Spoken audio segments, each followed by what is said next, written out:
Hey guys, Scott here. Today I'm going to talk about patch 6.1.0 and how I think the devs need to speed up their timetable for improving solo queue, because it is definitely no secret that this was one of the first killer-sided patches in a pretty long time. But the problem is solo queue has always been the weakest role. Like, I think a lot of the changes to killer are hard for people to adjust to, like the whole less distance after a regular basic attack. I think that's actually a very good change that people have just not adjusted to yet, because it reduces the whole hold W gameplay that is the, I think, worst part about the killer gameplay. So things like that I'm actually really happy about, and I think we need time to adjust to that kind of stuff.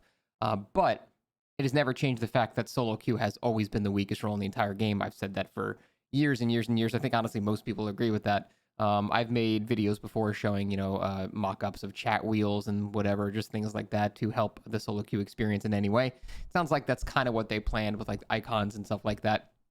And that's all great. But it's very strange the way that they ordered this patch. So you would think they would start buffing like the weakest thing first, right? Or at least simultaneously they would buff killer, but then also buff solo queue to bring everything more in line with Survivor Friends. That would be the ideal balance, right? But instead, solo queue, which I believe is their biggest player base, I believe it's like, what, 50% or something like that? That was the last time we saw it. It might be different now, but let's just pretend that solo queue is the biggest portion of their player base. And for some reason, they decided to neglect the biggest portion of their player base.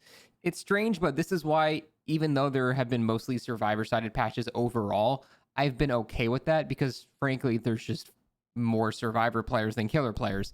And in terms of a business keeping their game alive and keeping their audience happy, a slightly survivor-sided patch is typically going to be more well received overall, because there's just simply more people that are receiving it that are on the side of the buffs. But now that we have the opposite of that, it's caused a lot of people to get very upset with the game and stuff like that.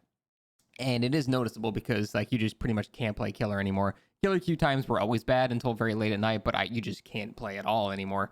And it's funny because when they had matchmaking incentives working for that one day, killer queues were great. So it does show that the players are there.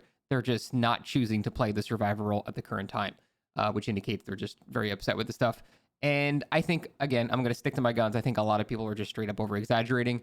They have not given it more than 2 days to adjust to this stuff. But I do think that leaving solo queue in the dust was not the smartest idea. They shouldn't have done this, or they should have buffed solo queue at the same time.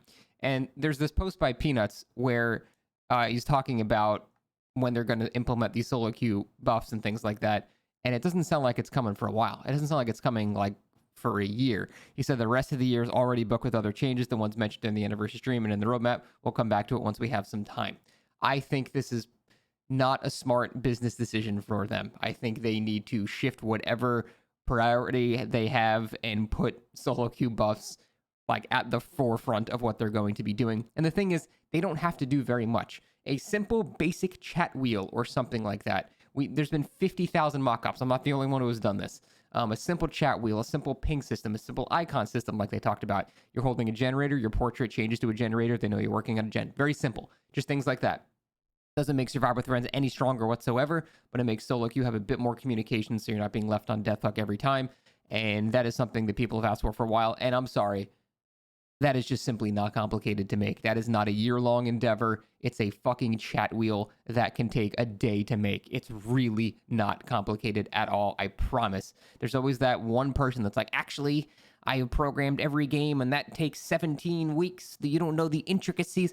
I will agree that a lot of stuff, especially involving online infrastructure and stuff like that, can be far more complicated than it seems. This is not one of those things. A chat wheel or an icon system or something like that is very, very easy to make. It is not a year-long endeavor by any means. The longest part would just be like, I don't know. It should not take the team more than a week actually working on it to do that.